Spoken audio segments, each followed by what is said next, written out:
Assalamualaikum. Sebelum mendengarkan alur cerita, alangkah baiknya jangan lupa like, comment, and subscribe ya, dan jangan lupa nyalakan loncengnya biar gak ketinggalan info terkini. Oke, mari kita dengarkan ceritanya.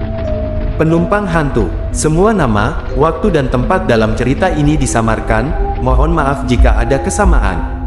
Perjalanan malam itu, tentu saja tidak akan pernah bisa aku lupakan selama hidupku. Bagaimana tidak, perjalanan yang seharusnya berjalan dengan baik-baik saja, malam itu berubah menjadi tidak biasa sejak aku menyadari, jika seseorang yang ada di sampingku saat itu ternyata bukanlah manusia, melainkan makhluk yang tak kasat mata. Benar sekali, cerita ini memang sangat sulit untuk dipercayai, ditambah semua yang terjadi saat itu benar-benar masih tidak bisa aku mengerti hingga saat ini. Dan bukan hanya sekali, aku sudah beberapa kali menceritakan hal ini kepada teman-temanku. Namun sayangnya, mereka tidak ada yang percaya dengan semua itu karena selain tidak adanya bukti, waktu itu mereka menganggap aku sedang dalam keadaan tertekan yang akhirnya membuat hal yang tidak ada menjadi seolah-olah ada, dan menurut mereka semua itu hanyalah perasaanku saja. Tapi pada ketanyaannya, semua itu memang benar-benar kualami dan benar-benar terjadi. Masih sangat teringat jelas di kepalaku, malam itu aku hendak melakukan perjalanan dari Kulon Progo DIY menuju ke kampung halamanku yang ada di Probolinggo, Jawa Timur. Telepon dari orang tuaku yang mengabarkan jika saudaraku tiba-tiba meninggal dunia, membuatku mau tidak mau malam itu harus pulang ke rumah entah bagaimanapun caranya. Meskipun aku pun tahu, jika malam itu di tempat kerjaku Kulon Progo, tidak ada satupun orang yang bisa kuajak untuk menemani perjalananku karena semua orang yang ada di kantorku saat itu sedang tur dalam kota. Karena perlu kalian tahu, aku memang bekerja di salah satu agen tur dan travel yang beroperasi di daerah istimewa Yogyakarta ini. Dan singkat cerita, karena aku harus hadir di saat pemakaman saudaraku yang akan dilakukan esok hari, akhirnya tanpa pikir panjang, malam itu aku pun pulang ke kampung halamanku seorang diri. Malam itu, waktu sudah menunjukkan pukul 21.30 WIB. Aku memulai perjalananku tentu saja dengan perasaan yang sangat tidak karu-karuan. Rasa kehilangan yang masih tidak bisa kuterima, seolah menyelimuti hati yang akhirnya membuatku waktu itu mengemudi sambil melamun melihat ke arah jalanan yang terlihat semakin lama sudah semakin sepi. Dan seiring berjalannya waktu, aku pun sampai di daerah yang ada di Klaten, Jawa Tengah. Rasa lapar yang mulai mengganggu, akhirnya memaksaku untuk berhenti sejenak di salah satu tempat makan yang ada di pinggir jalan waktu itu. Dan setelah memarkirkan kendaraan, aku pun seketika masuk ke dalam tempat makan tersebut dan memesan makanan yang memang sudah disediakan.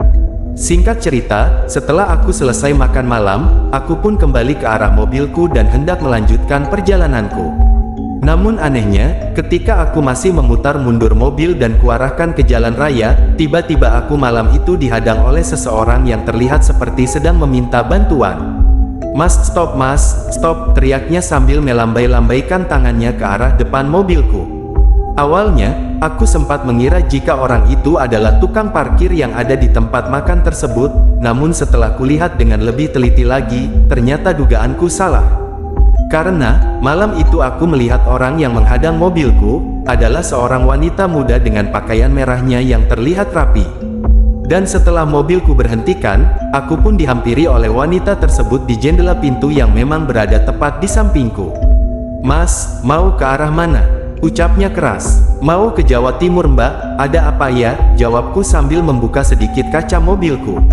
"Saya boleh numpang sampai Kediri apa gak ya, Mas? Masnya mau ke Jawa Timur mana?" sahutnya. "Oh iya silahkan, Mbak, saya mau ke Probolinggo," jawabku sopan. Entah apa yang ada di pikiranku saat itu. Malam itu, tanpa pikir panjang, aku memberi tumpangan wanita yang belum jelas asal-usulnya tersebut. Dan singkat cerita, setelah wanita itu masuk ke dalam mobilku, aku pun seketika melanjutkan perjalananku dengan sesekali melirik ke arah wanita yang duduk tepat di sampingku tersebut. "Mbak, ini dari mana kok sendirian saja?" ucapku memulai percakapan.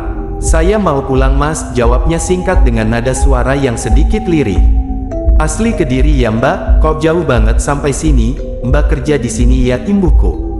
"Enggak, Mas namanya siapa?" ucapnya mengalihkan pembicaraan. "Saya Dimas, Mbak. Mbaknya siapa?" jawabku sopan. "Saya Mirna, Mas," sahutnya. "Oh iya Mbak Mirna, salam kenal ya," ucapku. "Iya Mas," jawabnya singkat. Selama perjalanan, tentu saja aku terus mencoba mengajak ngobrol Mbak Mirna, karena selain agar aku tidak merasa ngantuk, semua itu kulakukan agar aku juga tidak bosan berada di dalam kendaraan. Namun sayangnya, setiap kali aku mengajak untuk berkomunikasi, wanita yang mengaku bernama Mirna tersebut hanya menjawab dengan singkat seolah tidak nyaman jika diajak untuk berbicara. Mengetahui hal itu, aku pun seketika diam dengan tidak lagi terlalu banyak tanya karena aku pun takut menyinggung perasaannya. Dan tidak beberapa lama kemudian, bau parfum mobilku yang biasanya tercium sedap, malam itu tiba-tiba berubah menjadi bau bunga melati yang entah dari mana datangnya. Dan tidak berhenti di situ saja, AC mobil yang sebelumnya terasa sangat dingin pun, malam itu seolah menjadi tidak berfungsi karena di dalam mobilku saat itu, hawa yang kurasakan adalah hawa panas yang tidak seperti biasanya. "Kok jadi panas gini sih?" pikirku.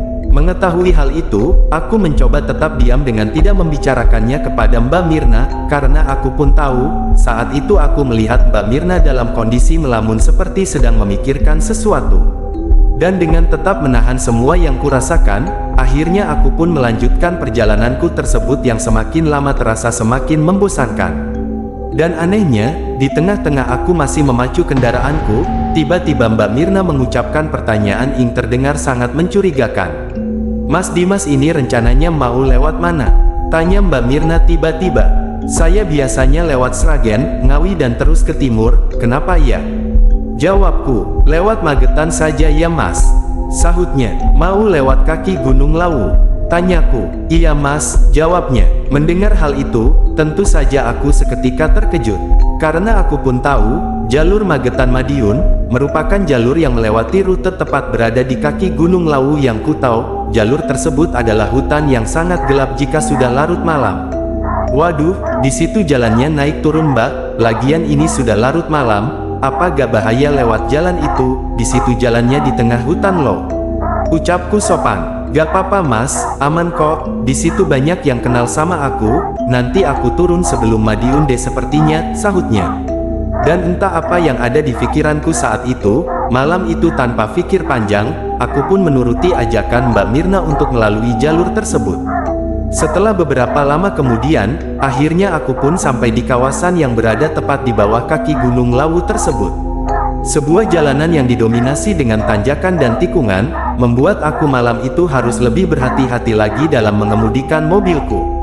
Dan tidak hanya itu, kabut di area tersebut, waktu itu juga sangat tebal menutupi pandanganku.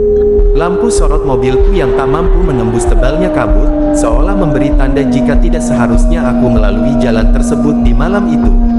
"Jalannya sepi sekali ya Mas," ucap Mbak Mirna tiba-tiba.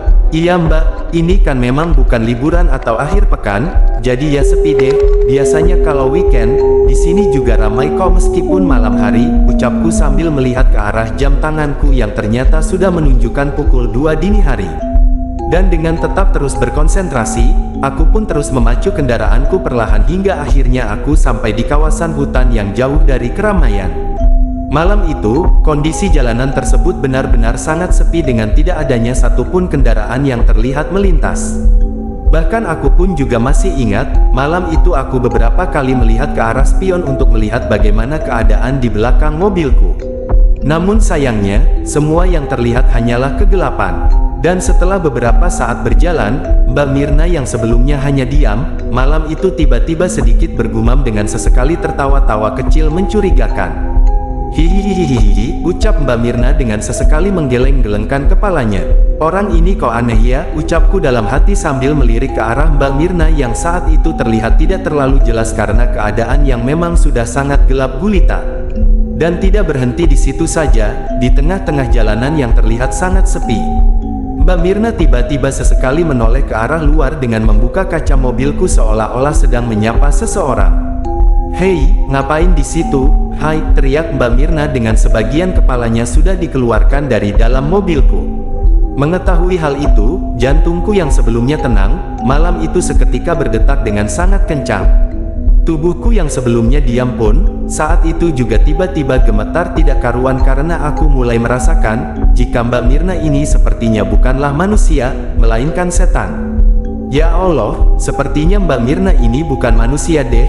Ya Allah, ya Allah, ya Allah, ucapku dalam hati dengan tidak lagi berani menoleh ke arah Mbak Mirna. Dan anehnya, ketika aku gugup dan menduga jika Mbak Mirna bukanlah manusia, tiba-tiba Mbak Mirna menoleh ke arahku dengan tangannya yang memegang tanganku yang seolah saat itu dia tahu apa yang ada di dalam pikiranku. Mas, kenapa kok kelihatannya tegang gitu? Ucap Mbak Mirna sambil menatapku dengan tatapan aneh yang disertai dengan sedikit senyuman. Mengetahui hal itu, rasa takutku sudah seperti tidak bisa lagi kutahan. Nafasku yang terasa sesak dengan seluruh tubuhku yang juga telah bergetar hebat, sudah menunjukkan jika malam itu aku benar-benar merasa ketakutan luar biasa. Dan dengan menahan semua itu, tentu saja aku tetap berusaha mengontrol diri karena aku pun tahu, saat itu aku sedang dalam keadaan mengemudi. Gak apa-apa Mbak Mirna turun di mana? Ucapku singkat dengan perasaanku sudah sangat tidak karu-karuan. Turun di sini saja Mas, sahutnya. Tahukah kalian, ketika Mbak Mirna mengucapkan kalimat turun di sini saja, malam itu aku benar-benar masih berada di kawasan hutan dengan tidak adanya bangunan rumah atau apapun yang terlihat berdiri. Semuanya nampak tetap gelap gulita dengan tidak adanya satupun lampu jalan yang menerangi.